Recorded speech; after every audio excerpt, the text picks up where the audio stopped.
John Bolton, Bush-era war hawk makes comeback. President Donald Trump has appointed John Bolton, the former U.S. envoy to the UN, as his national security advisor, politically reanimating a strident Bush administration neoconservative. The decision comes as a surprise, not least because Mr. Trump was reported to have decided against naming Mr. Bolton Secretary of State last year as he disliked his walrus mustache.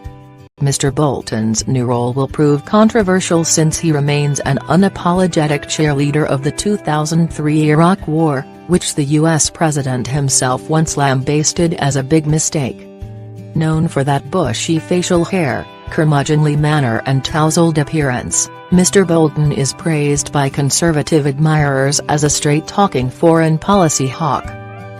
But the Republican was also once memorably branded by a cable television host as a massive neocon on steroids.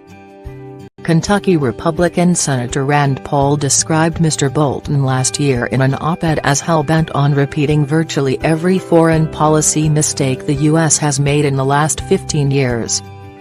A Baltimore fireman's son, Mr. Bolton has been a staunch conservative from his boyhood. At the age of 15 he took time off school to campaign for Barry Goldwater in the 1964 presidential campaign. At Yale University, where he studied law, he recalled in his memoir feeling like a space alien among the campus anti-Vietnam War activists. Bill and Hillary Clinton were among his classmates, but he said he didn't run in their circles. Mr. Bolton went on to serve in the administrations of Ronald Reagan, George H.W. Bush and George W. Bush.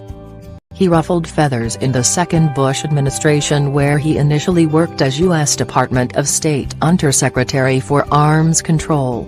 Mr. Bolton was accused of trying to force out two intelligence analysts who disagreed with him and of seeking to undermine his boss, Colin Powell.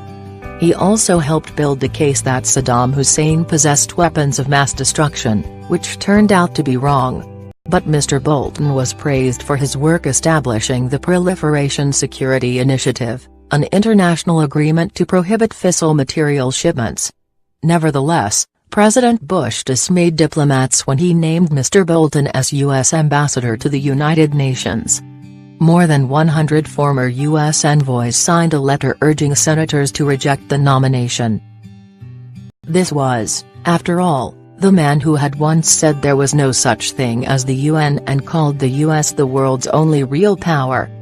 Mr. Bolton had also previously declared that if the 38-story UN building lost 10 stories today, it wouldn't make a bit of difference. President Bush had to use a recess appointment to crowbar Mr. Bolton into the job in 2005 after Senate Democrats, and even a few Republicans, blocked the move.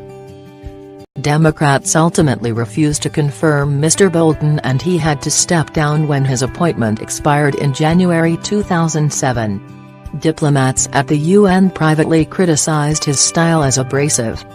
Even the State Department was not spared the ire of Mr. Bolton, who is known for his scorn of dovish multilateral institutions.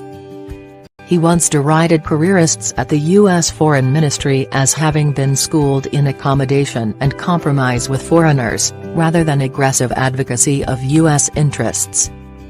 Mr. Bolton, a senior fellow at the American Enterprise Institute, does not appear to have modified his views since his last spell in government.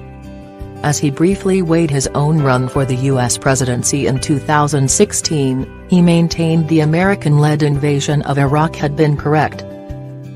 He also called in a New York Times op-ed for Iran to be bombed, and pilloried President Obama's nuclear deal with the Islamic Republic as a diplomatic Waterloo. In his memoir, Surrender is Not an Option, Mr. Bolton railed against the deadening Brussels bureaucracies of the European Union. And in a recent op-ed for The Wall Street Journal, he set out the case for a preemptive strike on North Korea. His new role at the Commander-in-Chief's sphere may perplex those who voted for Mr. Trump because of his vow to avoid U.S. military adventures overseas.